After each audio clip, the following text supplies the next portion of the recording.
What is poppin' fam? Hispanic here, the coach of the New York Rangers, and this is week number 2 of the Global Ubers Union. It's a Wi-Fi league we are taking part in. We took over Johnny GV's team because he's moving, and between the stresses of moving and dealing with a league, he couldn't handle both. Obviously, the move is more important, so he had to drop the league. We took his team. And this looks like a pretty fun league. We have some Ubers. We have some Ubers to play with. I'm not really gonna make that many transactions. Not really gonna make transactions to the team much because I did help him draft it to an extent. So I have some input on why some of these mons were chosen. But I am making one move though. I'm dropping Solgaleo for Dialga. That move will take effect next week against Blazing Squid and his Toronto Totodiles. But today we're facing Drew, aka Zombie, and the Portland Popplios, I think his team name is. And his team is just, he has a very, very, very menacing team. He's got Pheromosa, Ho-Oh. Ho-Oh is annoying. Mega Diancie really annoying for my team. Kieran Black also a pain in the ass, as is Metagross. Metagross can be annoying too because of my Lele. Kind of just shuts that down. So these are the this is what I'm bringing here. We're bringing a Assault Vest Solgaleo. It was mainly built to take on the Mega Diancie. We have Sub DD Mega Gyarados, Double Dance Terrakion, because that just kind of breaks his team in half. If I could get rid of Rotom, it just kind of clicks buttons, and I think I had enough to outspeed a Scarf Pheromosa. I'm pretty sure I did. We have Fizdef, Suicune, just standard Crocoon, Scarf Garchomp, and I believe I was sub 3 attacks Lele with leftovers. Okay, that's just a brief rundown of my team, and his team is very, very threatening. Like Pheromosa, I have no switch-ins. Ho-Oh could be really a pain in the ass to deal with. Rotom's kind of the one thing that stops my Terrakion from just going in, though. So if I could deal with that, I should be fine to go this game. So let's get right into this battle, see if we could cop a dub in our first week of the Global Ubers Union. Once again, I want to give a big shout out to Joseph Games for recording this battle, the true GOAT himself. And as I don't have a capture card, so kind of need to rely on recorders. Anyway, let us see how this. Might need to skip ahead a bit. Okay. Okay, so Drew is going to be sending us that challenge. And he's going to lead off with Usumane, which is the Pheromosa. So he put his dick on the table right away, leading off with the biggest threat to my team. As I decide to lead off with my Solgaleo here, figured I had the best league matchup against everything. And now he just fires off a U-turn, which is okay. I'm immediately thinking this is a Scarf Pheromosa, which kind of makes sense against my team because Scarf Garchomp just revenge kills everything, as does potential Scarf Terrakion as well. So knockoff is pretty free here. I'm able to knock off this Rotom's leftovers, which is huge. So if I'm able to chip this thing down as much as I possibly can, we should be good to go for the game. As now I just decided to go into my Lele here. Really my best thing to try to break this Rotom. Yeah, the Metagross could come in here, but that's fine. He goes with either. I'm going to do a decent amount, but Lele actually had pretty good Spadef, so that's not going to two-shot me. Plus I will get my leftovers recovered. It sucks that I can't bluff a Scarf, but I mean, what are you going to do? So I know the Metagross is coming in here, and I believe I still clicked the Psychic move anyway. Just because, I don't know, maybe he stayed in. Yeah, I just went for Side Shock here. Got good damage on anything except this Metagross, even though I did have the Shadow Ball. But anyway, I get another pair of lefties, which is super, super, super nice. So now here, I just go right for the substitute. Because maybe he doubles out, maybe he can miss a Meteor Mash, and he actually does go for the Meteor Mash here and misses. So I got a free sub up, and now I could just fire off a Shadow Ball and just do some big damage to this Metagross. Even though I'm pretty sure the way he brought this in, this was built to take on my Lele. So he might well could be Assault Vest here. As judging by that damage, he is actually Assault Vest. Surprisingly, yes, that is Assault Vest damage. So he is, yeah. And he's supposed to be Earthquake here, breaking my sub.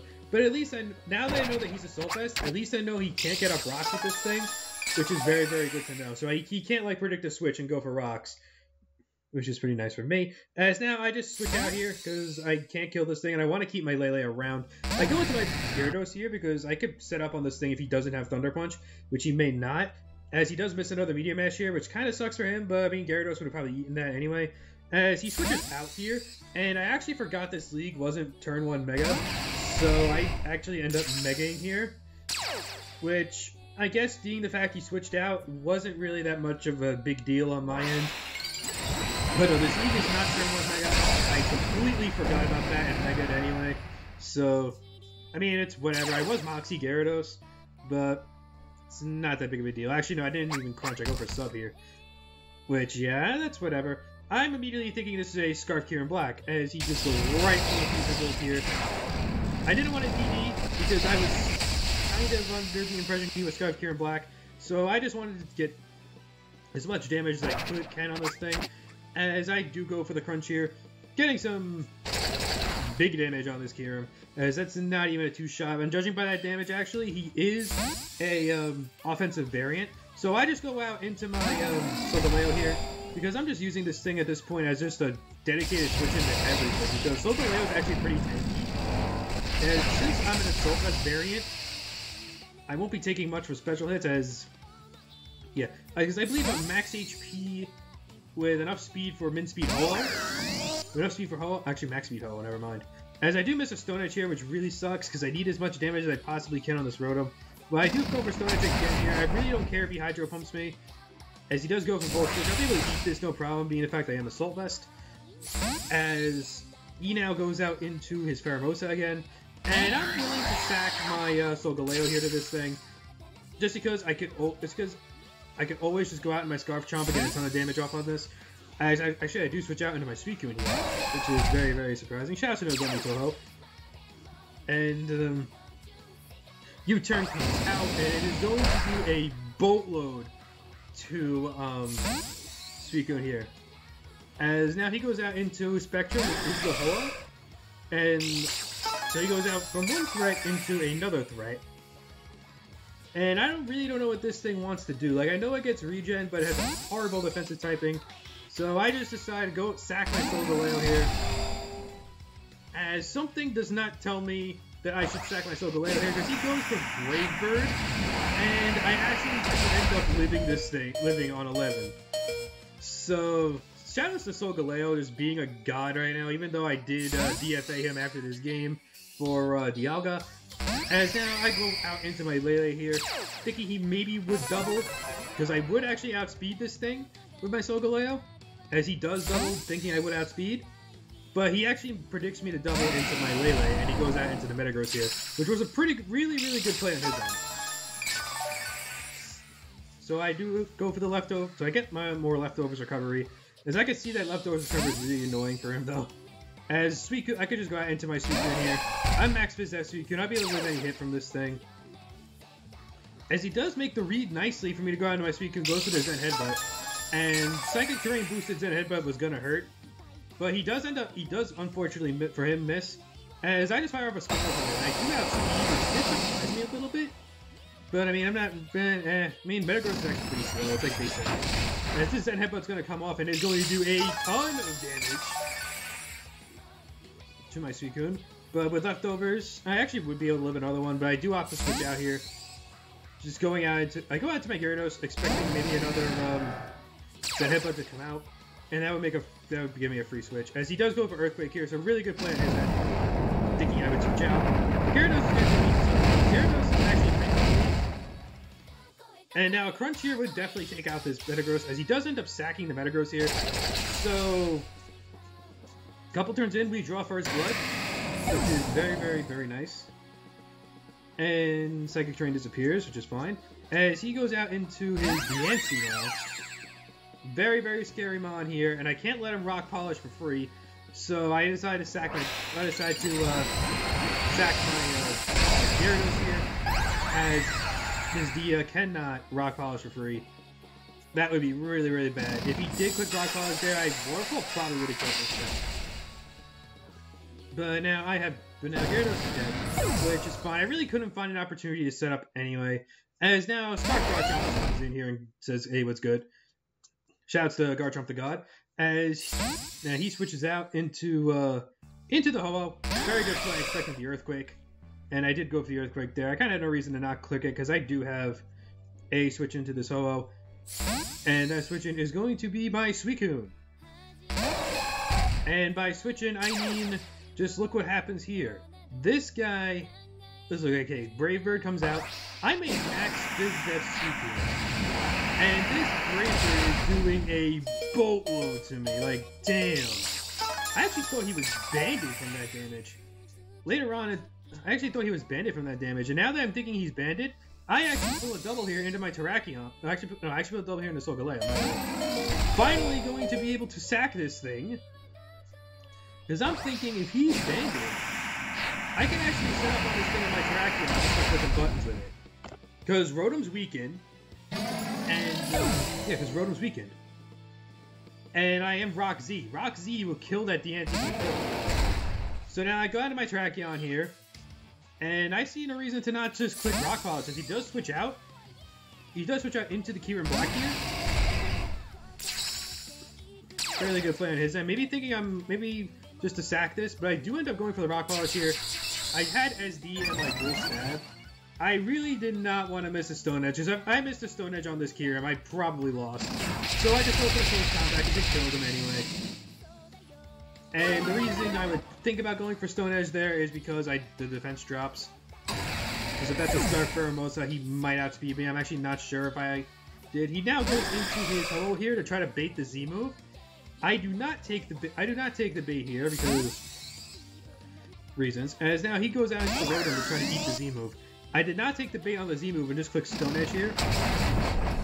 That does a ton. And now I unfortunately have to click Close Combat again and be down to -2. Now I think I definitely got a Brave Bird. That sucks that I have to be at -2 now because of that jazz. Because now I think Ho-Oh Brave Bird kill. I actually had 100 DBs in defense.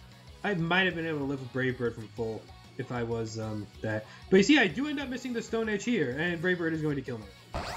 Which is very, very, very unfortunate. That Brave Bird would have done a very, very nice Ho-Oh. Not Brave Bird, that Stone Edge. Even though he told me after the game he was Charty Berry. So, I mean, I calc, it did about, if he was no Fizz Def, max HP, it did about 180%. Because Ho-Oh's Fizz Def is actually not that good, it's like base 90. Knowing that, I go into my Lele, and Psyshock is pretty free now that his, what's-his-face is dead. And this Psyshock is going to not take him out. And that's where that Stone Edge miss is actually pretty big. Because even if he was Charty Berry, I would have been able to kill him there with the Psyshock from my Lele. But I mean, he did miss a Zen Headbutt on my Suicune earlier, so I guess it is, in a way justice. But Ho-Oh's gonna die to recoil, as now I go out into my Garchomp here. I pretty much at this point think I've lost the game, because Hermosa gets Ice Beam. If he's like, really I thought my only way to win this game now is if he crit me, is if I crit him with Earthquake and he wasn't Sash. But he actually goes for U-turn here, which is very, very, very surprising on my end. I thought for sure he was just going to click the Ice Beam, especially since he did reveal that he was Scarfed. As now he goes out into the Deanthe here as I click the Earthquake, because my only win con at that point was an Earthquake on the Hermosa. Earthquake did about 70 to 80%. Earthquake crit I thought was my only win con, but he goes for U-turn surprisingly, which really, really, that threw me off. So now he goes back out and gets a Hermosa here. I'm thinking if he has Ice Beam right here, I definitely lose the game. If he doesn't have Ice Beam, I have a chance to win. And he does go for Low Kick here, which does a boatload of damage, but that Rough Skin, now I click Earthquake here, and that Rough Skin puts him in range of Rough Skin on the Low Kick, killing him here. Meaning I win 1-0 because I still had my Suicune in the back. So that Zen Headbutt miss really was good. So yeah, Garchomp dies, but then again, so does his Hermosa, and that is the GG game. So GG to Zom, but yeah, the hacks kind of sucked. But I mean, it is what it is. It's Mons. What do you expect? I guess this was a rough game for him. I'll be here all week. Sub if you like the puns. Like if you like the pun too. So Hispanic Guy, and I will see you guys next week with week 3 of the GUU, and we are taking on in week 3. Blazing Squid and the Toronto Totodiles, the PCL D-League champion. So we got our work cut out for us next week. This guy, he knows what he's doing. So yeah, I'll see you guys next week with that game. Peace!